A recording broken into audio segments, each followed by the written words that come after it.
This is Investment Perspectives with Brad Kimes. Daily live streaming interactive. Featuring Mrs. Backup. Subscribe, hit the notification, smash the likes. Now, here's Backup Brad Kimes. Come on in. Good morning, everyone, and thanks for coming back to Investment Perspectives. I wanted to do a quick video for you guys to just kind of get the pace of what's happening now. I just recently covered in the night before about the regulations that are out on an international level. I wanted to start with this particular piece here about the cost-cutting case for banks. This is from Ripple in February of 2016. Now, I feel like it's pertinent to start with this because it shows that obviously we know Ripple's been working on this for a much longer time than 2016, but the conversation has been heavily engaged since at least then with the banking system about what Ripple and XRP can do for settlement. So let's keep this thing going. So that is just showing you the lineage of how long they've been working with the banking system to get them to understand what this new technology can offer them. Let's move forward. Here we have an article just came out today, The Future of Payments. Let's check it out. Short piece. So, central bank digital currency journey. Money is a topic of incredible socio-political relevance. The question today is in the age of digital transformation, what is the future of payment, or what is the payment of the future? OMFIF at 10 is rather young for an organization focusing on finance and monetary policy. The concept of money dates back to around 10,000 BC. Communities use shells, grains, or stones as tangible tokens and units of account, exchange, and store of value. The world's first central bank, the Amsterdamse Wisselbank, was founded in 1609, mandated by Amsterdam City Council. It established an efficient, standardized currency cycle to remedy the chaos of a system made up of more than 800 different coins. Central banks have managed currency in all its aspects ever since. They have been continuously optimizing their currency cycles, employing the latest technologies available and pushing their suppliers to provide innovations necessary to maintain state-of-the-art currency. Their technological expertise has contributed greatly to build trust in government-issued currency as it exists today. For a long time, bank accounts, paper banknotes, and cards have complemented coins. More recently, online payments and mobile phones have been added to this list. But cash is the only sovereign public payment instrument that fulfills all of users' requirements. It is independent from technology and can be used easily and universally. Cash guarantees full financial and social inclusion with no entrance hurdles and offers a truly democratic means of payment that provides great value to any society. Yet, for all its benefits, cash does not work in the digital realm.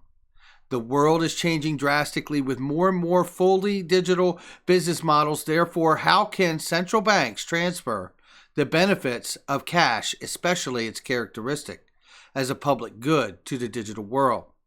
This question and many others linked to it are reflected in the OMFIF report on trust in central banks, mandate for issuing digital currency. There is no doubt that the online shell, grain, and stones, cryptocurrencies such as Bitcoin, are not a solution, and neither is Facebook's Libra. That is why government-issued digital currency has become such a widespread topic of discussion. As outlined above, central banks are well equipped and tech-savvy enough to offer not only the most solid and trusted digital solution, but also the most convenient. They are the technology leaders when it comes to currency. Many central banks are already working on CBDCs, either through research or pilot projects. Doing nothing is riskier than embarking on the digital currency journey and staying in control. G+D, a leading supplier in the currency industry, has been shaping the debate with its central bank customers and supporting them through these transformational times. As the future unfolds, it is our responsibility to design a society in which all groups feel comfortable, a fair, democratic, inclusive, and secure government-issued payment system. Currency as a public good is an important element of this future. Looking at the latest OMFIF survey, the public would appreciate greater visibility and more leadership on the part of central banks when it comes to transferring cash as a public good into the digital space. Now, this really sets the tone, and I think quite softly, to be honest, about where things are really going. Because take a look at this. I shared this yesterday. There's an article from yesterday that highlights what's been going on with Christopher Giancarlo and the commission that he's put together since he left the United States Commodities Future Trading Commission as the chairman. He has put together a commission to develop and innovate the digital dollar for payments for the U.S. Fed, and he's going to do it. Now let's take a look at this. I covered this yesterday as well. This is from a few days ago about how Michael Moiser from FinCEN left FinCEN, went to work with Chainalysis, which is a company that scans all coins transactions, and working with a majority of exchanges and an enormous amount of government agencies currently right now. And they scan the transactions on the front end to make sure that they're not fraudulent or illicit activity involved. Chainalysis also announced that the XRP ledger is a part of its service. Michael Moiser just recently left Chainalysis to go back to FinCEN. Does this sound like integration to you? How to implement this new digital system by having people from the government sector move over into the companies that are going to be regulatory bodies or entities. Make sure that the implementation is done properly. And now Michael Moyer comes back to FinCEN to serve as the Deputy Director and Digital Innovation Officer, rightfully so. In the regard of XRP, we've also seen this happen before. Two U.S. Treasury Department officials, highly stated, have left the U.S. Treasury Department to go work with Ripple. Noted as a government relations team, Ripple has also opened a headquarters in Washington, D.C. Okay, keeping this moving here. And recently in the news again as a reminder, the G20 urges countries to adopt the tough FATF rules on cryptocurrency. I covered this, but look at the narrative that is happening now. The guidelines that came out last June from the FATF simply were this: AML, KYC, CFT, which makes all the exchanges banking compliant. Level playing field. There's also the travel rule. The travel rule refers to, which is really where the pushback was from the exchanges around the world.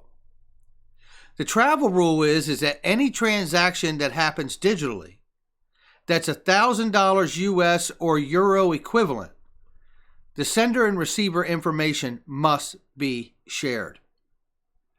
Guys, I don't know about you, but I'm telling you, as a fundamental investor, more than I am a technical analysis investor, and I have a great appreciation for technical analysis.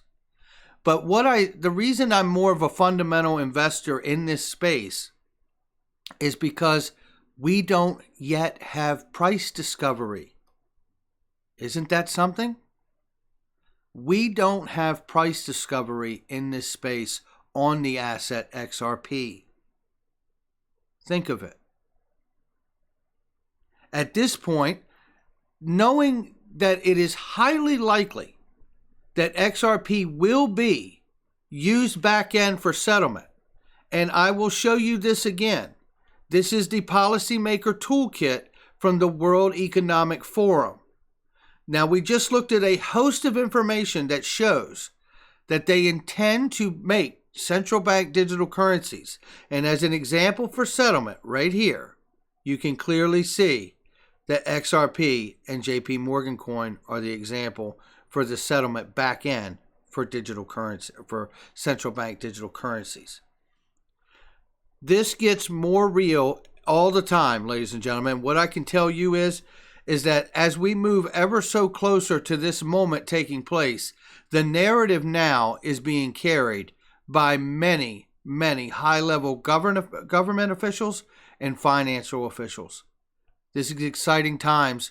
I really do believe that we are going to witness the greatest financial paradigm shift in the history of mankind.